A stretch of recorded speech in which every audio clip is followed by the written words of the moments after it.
I've been attached with the feeling of now waking up with you by my side. Kahapon nga guys, ay kaliwat kanan nga naging interview ng ating Bel Mariano sa mga radio station na kung saan ay talaga namang binanggit nga rito ang kanyang album. Dahil alam naman natin na ngayong araw na nga rin na-release ang album ng ating Bel Mariano na Like You.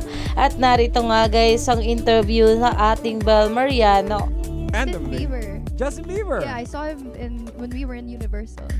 Yeah. Do you get to say hi to him? No, I I just saw him. You know, his voice is so distinct. Yeah. When I looked at my side, he was there. I'm like, oh my gosh, that's Justin Bieber. He's like, Siya. never say never. He's so cool. He's so cool. Yeah.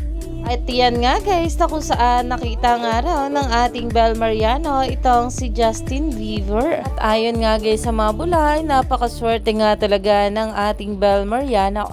Alam naman natin na itong ang ating Bel at Donnie ay talagang nag-out of town nga kapag wala silang project at schedule. Dahil alam naman natin nga ngayong 2026 ay talagang mapapanood na nga natin ang movie comeback ng ating couple na Tayo sa Wakas. Kaya naman marami pa nga talaga tayong dapat abangan sa ating couple ngayong araw.